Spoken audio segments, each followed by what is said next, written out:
Hi friends, ಎಲ್ಲರೂ ಹೇಗಿದ್ದೀರಾ? Welcome back to Suji Vishnu vlogs. ಇವತ್ತಿನ ವಿಡಿಯೋದಲ್ಲಿ ಗೀ ರೈಸ್ ಮತ್ತು ದಾಲ್ ತಡ್ಕ ಮಾಡ್ತಾಯಿದ್ದೀನಿ. ತುಂಬಾ ಟೇಸ್ಟಾಗಿರುತ್ತೆ ಮತ್ತು ಬೇಗನೆ ಯಾವ ಥರ ಸಿಂಪಲ್ಲಾಗಿ ಮಾಡ್ಕೊಳೋದಂತ ಬನ್ನಿ ಈ ವಿಡಿಯೋದಲ್ಲಿ ನೋಡೋಣ. ಪ್ಲೀಸ್ ನನ್ನ ಚಾನಲ್ನ ಯಾರೆಲ್ಲ ಹೊಸದಾಗಿ ನೋಡ್ತಾ ಇದ್ದೀರೋ ಸಬ್ಸ್ಕ್ರೈಬ್ ಮಾಡ್ಕೊಂಡು ಈ ವಿಡಿಯೋ ಪೂರ್ತಿಯಾಗಿ ನೋಡಿ. ನಿಮ್ಗೇನಾದ್ರು ಇಷ್ಟ ಆದರೆ ಒಂದು ಲೈಕ್ ಮಾಡಿ, ಶೇರ್ ಮಾಡಿ ಮತ್ತು ಕಮೆಂಟಲ್ಲಿ ತಿಳಿಸಿ ಹೇಗಿದೆ ಅಂತ. ಫಸ್ಟ್ ನಾನು ಕುಕ್ಕರ್ಗೆ ಒಂದು ಕಪ್ಪು ತೊಗರಿಬೇಳೆ, ಹಾಫ್ ಕಪ್ ಹೆಸರುಬೇಳೆ ಹಾಕಿ ಚೆನ್ನಾಗಿ ಒಂದು 2-3 ಟೈಮ್ ತೊಳ್ಕೊಂಡು, ಅದಕ್ಕೆ ಸ್ವಲ್ಪ ಅರಿಶಿನ ಪುಡಿ, ನೀರು, ಸ್ವಲ್ಪ ಎಣ್ಣೆ ಹಾಕಿ ಒಂದು 3 ವಿಸಿಲ್ ಬೇಯಿಸ್ಕೊತಾ ಇದ್ದೀನಿ. ಸ್ಟವ್ ಮೇಲೆ ಬಾಣಲಿ ಇಟ್ಕೊಂಡು 1-2 ಟೇಬಲ್ ಸ್ಪೂನ್ ಎಣ್ಣೆ ಹಾಕಿ, ಅದಕ್ಕೆ ಸಾಸಿವೆ ಜೀರಿಗೆ ಹಾಕಿ ಸ್ವಲ್ಪ ಫ್ರೈ ಆದಮೇಲೆ ಒಂದು ಈರುಳ್ಳಿನ ಸ್ಲೈಸಾಗಿ ಕಟ್ ಮಾಡಿ ಹಾಕ್ಕೊತಾ ಇದ್ದೀನಿ. ಅದಕ್ಕೆ ಒಂದು 6-7 ಎಸಳು ಬೆಳ್ಳುಳ್ಳಿನ ಸಣ್ಣದಾಗಿ ಕಟ್ ಮಾಡಿ ಹಾಕಿ, ಶುಂಠಿನೂ ಒಂದು ಅರ್ಧ ಇಂಚು ಸಣ್ಣದಾಗಿ ಕಟ್ ಮಾಡಿ ಹಾಕಿ, ಹಸಿಮೆಣ್ಸಿನ್ಕಾಯಿ ಒಂದು ಸಣ್ಣದಾಗಿ ಕಟ್ ಮಾಡಿ ಹಾಕಿ, ಸ್ವಲ್ಪ ಫ್ರೈ ಆದಮೇಲೆ ಈರುಳ್ಳಿ ಎಲ್ಲ 2 ಟೊಮಟೊನ ಸೇರಿಸಿ, ಟೊಮಟೊ ಎಲ್ಲ ಸ್ವಲ್ಪ ಸಾಫ್ಟ್ ಆಗಬೇಕು. ಸ್ವಲ್ಪ ಉಪ್ಪು ಅರಿಶಿನ ಹಾಕಿ 1-2 ನಿಮಿಷ ಫ್ರೈ ಮಾಡಿಕೊಂಡ್ರೆ ಟೊಮಟೊ ಎಲ್ಲ ಸಾಫ್ಟ್ ಆಗುತ್ತೆ. ಸ್ವಲ್ಪ ಹೊತ್ತು ಸಾಫ್ಟ್ ಆದಮೇಲೆ ನಾವು ಬೇಯಿಸಿರ್ತೀರಲ್ವ ಬೇಳೆನ, ಅದನ್ನು ಸೇರಿಸ್ಕೊಬೇಕು.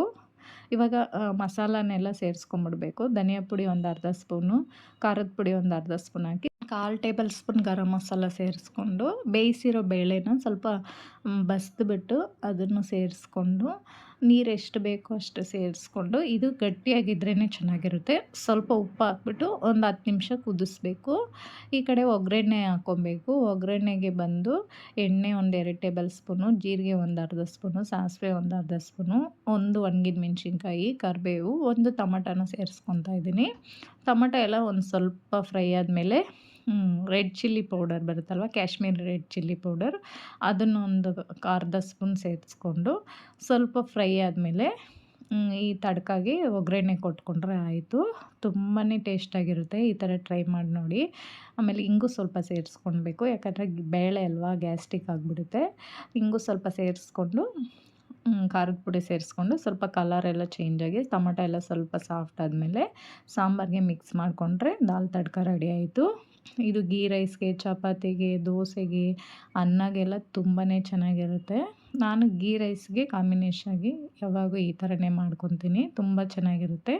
ನೀವು ಟ್ರೈ ಮಾಡಿ ನೋಡಿ. ಇವಾಗ ಇದು ರೆಡಿ ಆಯಿತು.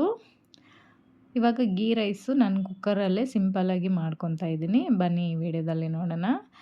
ಗೀ ರೈಸ್ಗೆ ನಾನು ಒಂದು ಹೋಳಷ್ಟು ತೆಂಗಿನಕಾಯಿನ ತೊಗೊಂಡಿದ್ದೀನಿ. ಅರ್ಧ ಹೋಳು ಅಂದರೆ ತೆಂಗಿನಕಾಯಲ್ಲೇ ಅರ್ಧ ಹೋಳಷ್ಟು ತೆಂಗಿನಕಾಯಿನ ತೊಗೊಂಡು ಅದನ್ನು ನೀರು ಹಾಕಿ ರುಬ್ಬಿ ಹಾಲನ್ನ ತೆಗೆದಿಟ್ಕೊತಾ ಇದ್ದೀನಿ. ಒಂದು 2-3 ಟೈಮ್ ಅದನ್ನೇ ಸೋದಿಸ್ಬಿಟ್ಟು ಹಾಲನ್ನ ಅದನ್ನೇ ರುಬ್ಬಿ ನೀರು ಹಾಕಿ 2 ಗ್ಲಾಸಷ್ಟು ಹಾಲು ಬಂತು ನನಗೆ. ತೆಂಗಿನಕಾಯಿ ಹಾಲು ಬಂತು.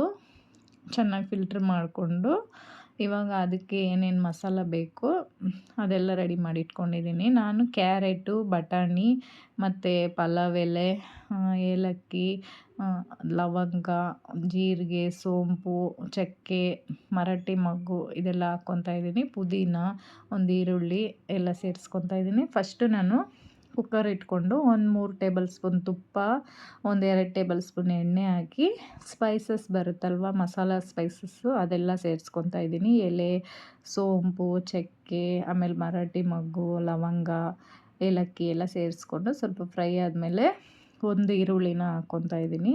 ಈರುಳ್ಳಿ ಎಲ್ಲ ಸ್ವಲ್ಪ ಫ್ರೈ ಆದಮೇಲೆ ಹಸಿ ಬಟಾಣಿ, 1 ಕ್ಯಾರೆಟ್ನ ಸಣ್ಣದಾಗಿ ಕಟ್ ಮಾಡಿ ಹಾಕ್ಕೊಂಡು, 2 ಹಸಿಮೆಣ್ಸಿನ್ಕಾಯಿನೂ ಸೇರಿಸ್ಕೊಂಡು, 1 ಟೇಬಲ್ ಸ್ಪೂನ್ ಶುಂಠಿ ಬೆಳ್ಳುಳ್ಳಿ ಪೇಸ್ಟ್ನೂ ಹಾಕ್ಕೊಂಡು ಚೆನ್ನಾಗಿ ಫ್ರೈ ಮಾಡ್ಕೊತಾ ಇದ್ದೀನಿ.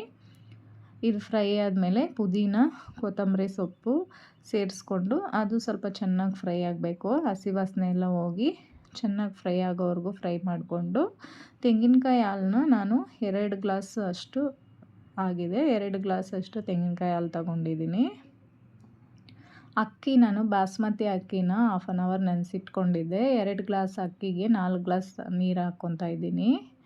ಸ್ವಲ್ಪ ಉಪ್ಪು ಹಾಕ್ಕೊಂಡು ಒಂದು ಕುದಿ ಬಂದಮೇಲೆ ಬಾಸ್ಮತಿ ರೈಸ್ನ ನಾನು ಆಲ್ರೆಡಿ ತೊಳೆದ್ಬಿಟ್ಟು ನೆನೆಸಿಟ್ಟಿದ್ದೆ.